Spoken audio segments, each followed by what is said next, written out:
Hello guys, நாம் இந்த வீடியோவில் எதை பற்றி பார்க்க போகிறோம் அப்படின்னா, தற்போதைய ஆளும் கட்சி வந்து பார்த்திங்கன்னா எடப்பாடி பழனிசாமி தரப்பு வந்து பார்த்திங்கன்னா ஒரு பெரும் கலவரத்தை ஏற்படுத்தியிருக்குங்க சென்னையில்.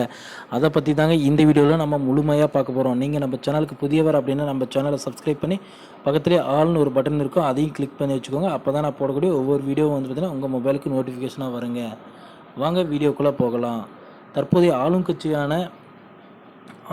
இருக்கிற தற்போதைய திராவிட முன்னேற்ற கழகத்தை எதிர்த்து வந்து பார்த்திங்கன்னா ஆளுநரை சந்தித்து வந்து பார்த்திங்கன்னா நம்ம எதிர்க்கட்சி தலைவர் எடப்பாடி பழனிசாமி வந்து பார்த்திங்கன்னா ஒரு குற்ற பத்திரிகையை வந்து சமர்ப்பிக்க போகிறாருங்க. அந்த இடத்துல வந்து பார்த்திங்கன்னா கொலை, கற்பழிப்பு இன்னும் பல விஷயங்களை வந்து பார்த்திங்கன்னா அந்த கடிதத்தில் எழுதியிருக்கிறதாகவும் சொல்லியிருக்காங்க. இதை வந்து பார்த்திங்கன்னா ஆளுநர் மாளிகைக்கு வந்து பார்த்திங்கன்னா கொண்டு சென்றதாகவும், அந்த டைமில் வந்து பார்த்திங்கன்னா ஒரு 8000 பேர் தான் அந்த பேரணியில் வந்து பங்கேற்கிற மாதிரி ஒரு அறிவுறுத்தல்கள் இருந்ததுங்க. ஆனால் உடனடியாக அந்த இடத்துல 20,000 பேர் சேர்ந்துருக்காங்க.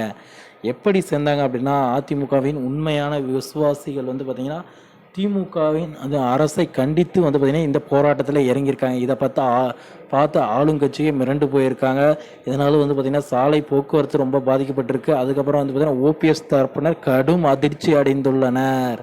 இதில் என்ன ஹைலைட் அப்படின்னா, ஓபிஎஸ் தரப்பினர் கடும் அதிர்ச்சி அடைந்துள்ளனர். என்ன அப்படின்னா, ஓபிஎஸ் தரப்பினர் வந்து பார்த்திங்கன்னா திருச்சியில் மாநாடு போடுக்குள்ளே வந்து பார்த்திங்கன்னா ஒரு 20,000 பேர் ஏற்பாடு பண்ணி அது 18-19,000 பேர் தான் வந்தாங்க. அவங்களுக்கு எவ்வளோ ஃபண்டு எல்லாம் ஒதுக்குனாங்க அப்படின்லாம் செய்திகள் வெளியாச்சுங்க. ஆனால் தற்போது எடப்பாடி பழனிசாமி வந்து பார்த்திங்கன்னா சென்னையில் வந்து பார்த்திங்கன்னா போயிட்டு நம்ம ஆளுநரை வந்து பார்த்து ஆளுநரை பார்க்குறதுக்கு ஒரு பேரணி மாதிரி கடிதம் கொடுக்கறது பேரணி மாதிரி போன இடத்துல வந்து பார்த்திங்கன்னா ஒரு 20,000 பேர் திடீரென வந்து பார்த்திங்கன்னா கூடியது வந்து பார்த்திங்கன்னா அனைவருக்குமே வந்து பார்த்திங்கன்னா ஒரு சலசலப்பு வந்து பார்த்திங்கன்னா ஏற்படுத்தியிருக்குங்க.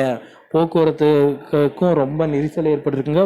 ப்ளஸ் வந்து பார்த்திங்கன்னா காவல்துறைக்கும் பெரிய ஒரு கஷ்டமாக அமைஞ்சிருக்குங்க. காவல்துறைக்கு வந்து பார்த்திங்கன்னா எதிர்க்கட்சி தலைவர் அப்படின்னா கண்டிப்பாக வந்து பார்த்திங்கன்னா அவருக்கு பாதுகாப்பு கொடுத்து தாங்க ஆகணும். அதனால் வந்து பார்த்திங்கன்னா அவர்களுக்கும் வந்து பார்த்திங்கன்னா ஒரு பெரிய இன்னல்களாக இருந்தது அப்படின்ட்டு வந்து பார்த்திங்கன்னா செய்திகள் வெளியே இருக்குங்க. இதனால் வருகின்ற தேர்தலில் வந்து பார்த்திங்கன்னா அனைத்து இந்திய அண்ணா திராவிட முன்னேற்ற கழகம் வெற்றி பெறத்தான வாய்ப்புகள் 100% இருப்பதாக வந்து பார்த்திங்கன்னா செய்திகள் வெளியாகிருக்குங்க.